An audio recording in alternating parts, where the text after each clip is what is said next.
Hey, what's up everybody? Welcome back to another episode of B is for Build. In today's episode, we're doing a cost breakdown on LSX swapping the engines on my 30-year-old Italian yacht. Now, we got this yacht at a very good deal. We're going to talk about, is it still a good deal? How much did it cost to do the engines? And how much did it cost to do everything else related to it? So this whole story starts about 3 years ago when we decided to take the boat on an ocean cruise out to the ocean, the Pacific Ocean, through Astoria. We made it out to the ocean quite successfully. And then on the way back, one of the engines had oil starvation and the engine blew up. That's Oscar right there holding a dipstick that has not a single drop of oil on it, and the bottom of the bilge of the boat, that has a lot of drops of oil on it. 2 days later, we managed to get a booking to get it pulled out of the water. We brought it over, we got it up on this crane thing that cost about $1,000, and we got it craned over onto dry land, and we started the process of removing the old broken diesel engine. We had the idea originally to try and repair this engine, but first we had to get it out, get it home, and see how bad it was.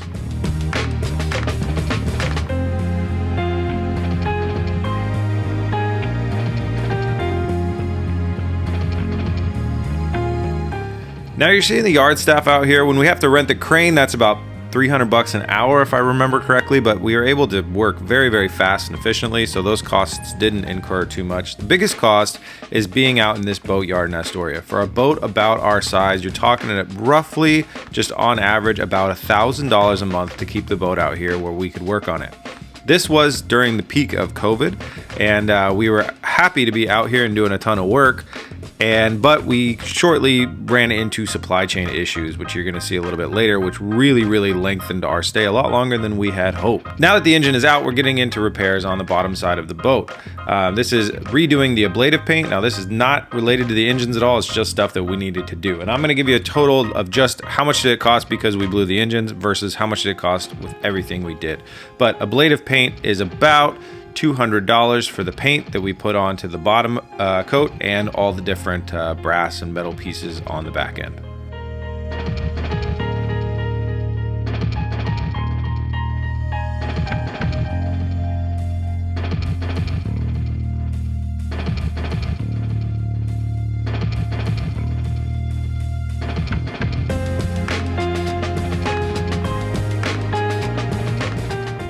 And you can see once we got all of our metal pieces all clean, we put some new anodes on there, and those anodes cost about $120. We promptly painted over the anodes, which you're not supposed to do, but we didn't know that, but it actually ended up being kind of a lucky mistake because it protected them for the next several years that the boat sat here. And of course, we unpainted them before it went back in the water.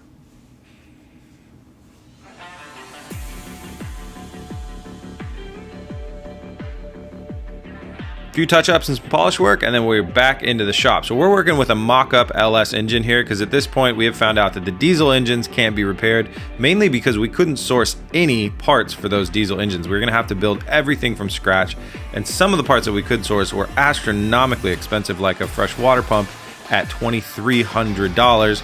It was looking a lot smarter to go with LS engines. So we selected LS as our power platform. Moving forward, you saw us attach that ZF transmission. That is each transmission for each one of these, including the bell housing and the different ways to connect it up to an LS engine. That was $5,000. So each transmission, $5,000. We've got the accessories going on the front here, like these are marine alternators, one for 12 volt, one for 24 volt. We've got a water pump, we've got the pulley system. All of that stuff is about $500 per engine. And again, this is just a mock-up LS engine. This is not our Texas Speed engine that we end up using in the long run.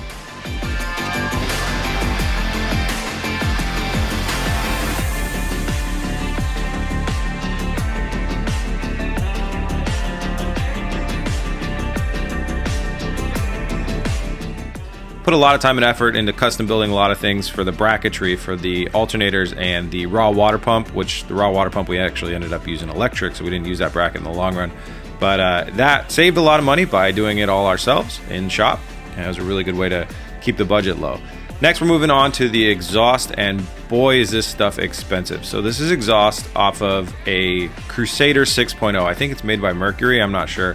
Crusader 6.0 is just a 6-liter LS engine, so we're using the exhaust manifolds because they have the water jackets within them, but they are costly, and I don't think they cost as much when I bought them back then. I think they've gone up a lot in price, but they are coming in at $1,550 per engine.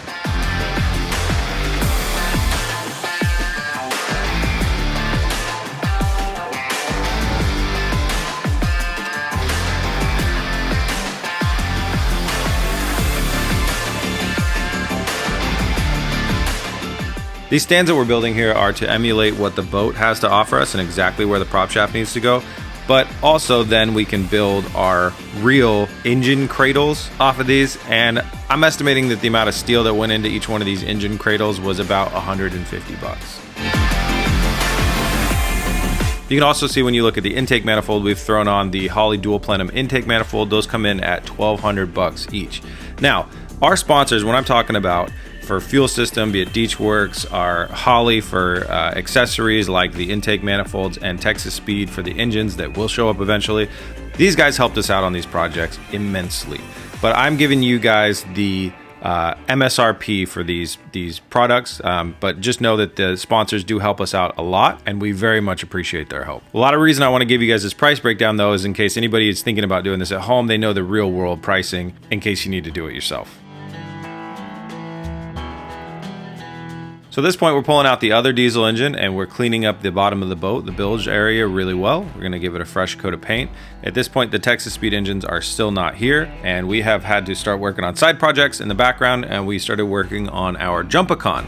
And I'm pretty sure the reason we are pulling out this other engine is because we needed room in the shop or something.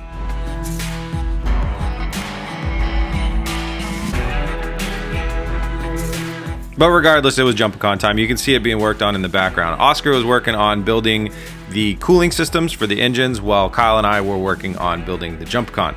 You can see Oscar modifying this valve cover right here. That's a spendy valve cover coming from Texas Speed at 700 bucks a set. They had to be modified to clear the exhaust manifolds from the Crusader 6.0 with the watering jackets. They're absolutely huge. So a little bit of clearance was necessary.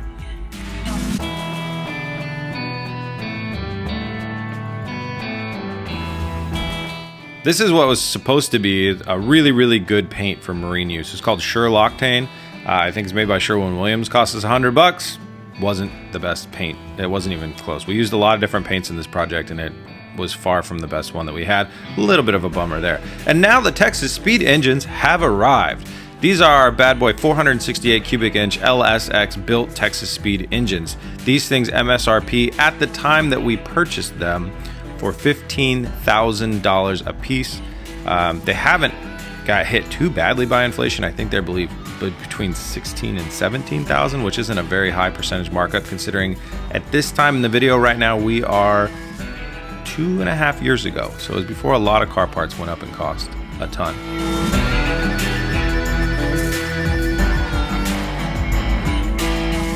Now, as we're doing final assembly here, you're gonna see a lot of different hoses for the cooling systems running around and stainless steel pieces being made and blah, blah, blah. Just go ahead and count in about 800 bucks per engine for exhaust hoses, all the other hoses that have to run around here and all that stuff to make the cooling system work. We got it fired up on the Holley Terminator X. Each engine fired up very well on its own Holley Terminator X. Those cost at the time about 1,000 bucks per kit. It's Holley's standalone EFI kit, and it is amazing. It's 1,000 bucks well spent. Now right here, the date is June 2021, and that's when boat progress started to really slow down because I found out I had cancer.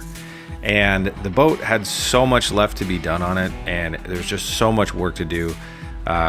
It seemed like a project that we knew it was going to take a long time, and to be honest, that wasn't really how I wanted to spend my summer. It was June. I had a lot of cancer treatments looking like coming up. I had a giant scar in my back a couple months later, and it was just a lot of stuff going on in my personal life. And boat, I guess to be honest, fell off of my priority a little bit. I kind of wanted to focus on building cars, maybe shorter projects in case bad stuff happened, and I was traveling a lot, and for the boat stuff I needed to be here. So personal life and cancer really took a toll.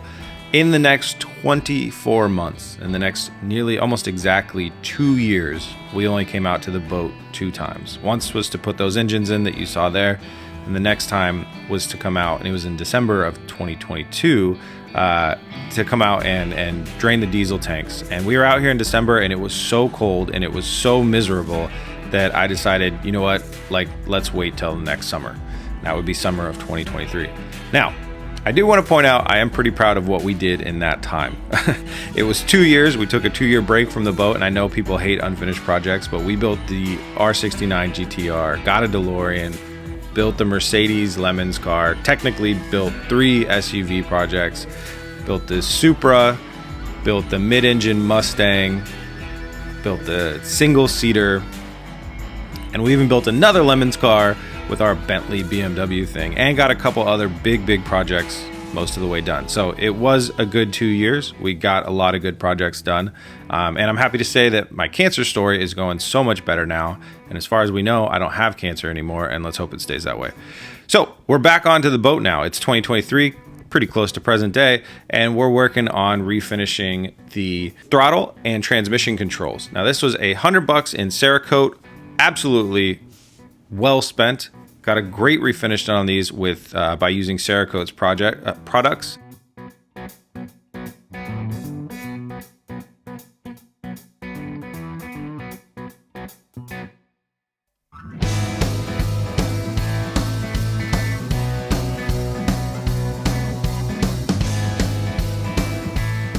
What I'm pointing at right here are the gas detectors. They're a little bit expensive, but really worth having to protect you from explosions and overabundance of gas fumes down below deck.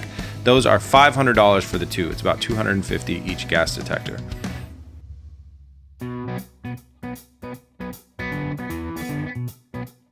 Oscar's painting our dashboard here and mounting up our screens. Those are Holley's 12.3-inch Pro Dash. They are kind of like gold. They're really hard to find when they are in stock. I think I had to steal one of these off of one build anyways. We didn't even have enough, and Holley hasn't had them in stock forever.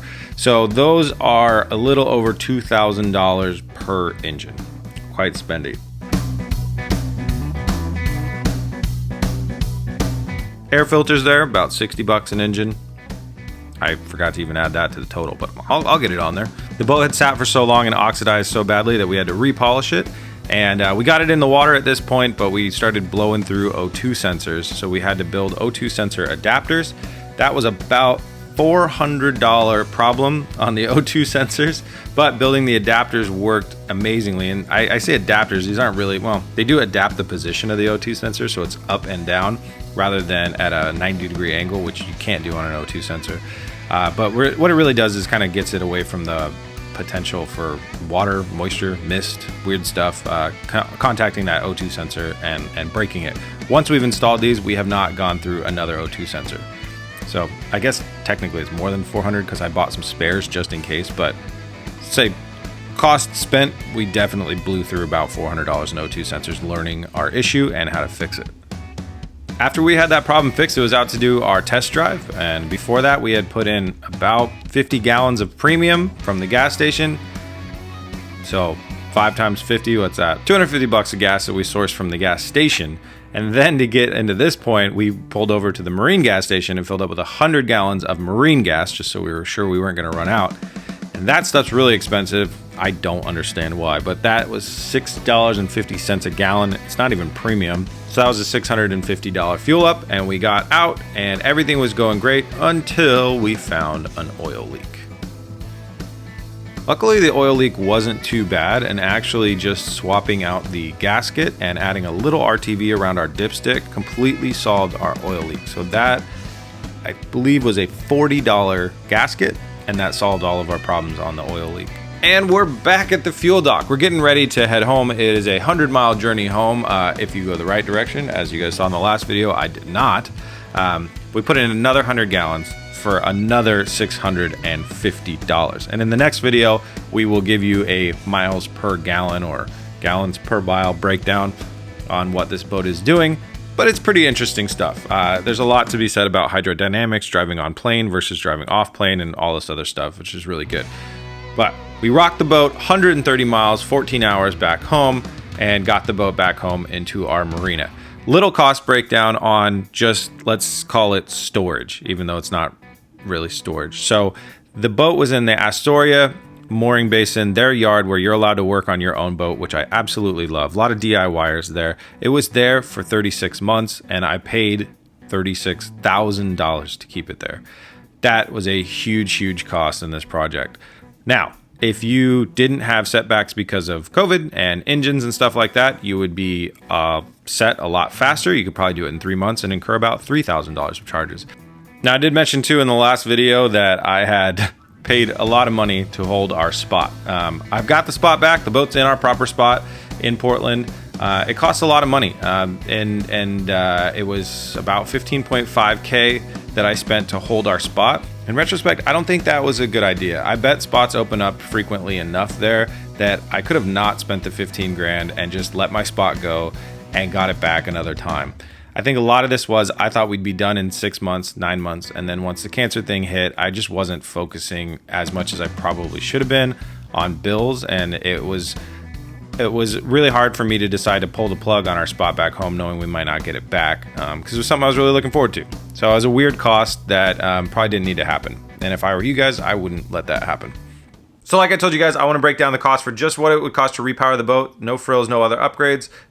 And then I'll tell you the overall cost for everything that we did, and then whether or not it's a good deal based on the current market of these boats.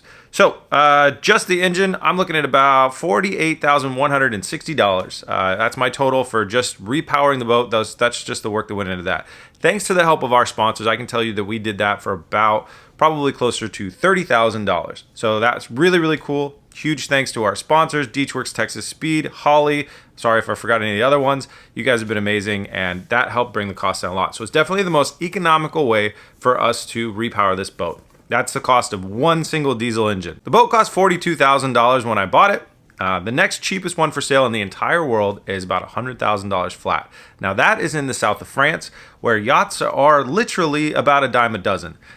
I can't say literally in front of a metaphor. Sorry, they're cheap. South of France, yachts are really cheap, especially luxury yachts. You have to understand, owning a Riva is a lot like owning a Ferrari or a Lamborghini in the yacht world. So just having one that runs, people love the name, they want to own one. Other ones in Italy and like the Dominican Republic are going for 150 to about 200,000. So that's about the range, 200 and 1,000. There you go, English. So now, how much did we spend for all of it? The whole shebang. How much money did we spend?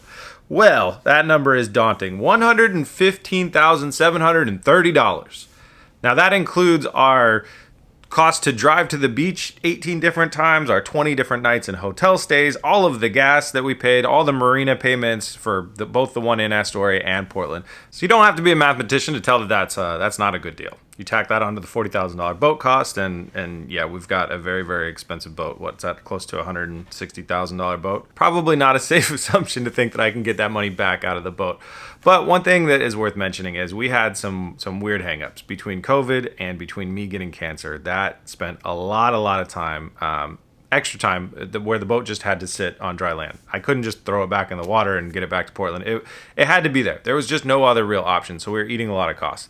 If we take out the marina costs from that, we are at $70,230. So that's how much this project kind of cost us to repower the boat and all that stuff. Tack that on to the $40,000 that we bought it for, and what's that? It's about $110,000, which is about the going rate for one of these boats if it was in a cheaper market. Being in America, I think we could safely say that we could get that amount of money back out of the boat. So I will be calling my insurance company and insuring this boat for a value of about $110,000 to $112,000, given of the new upgrades and the new repowering. Is it a good deal? I mean, on BS for Build, like, we call a good deal when you get something at half the price. So it's not a deal. It's not a good deal.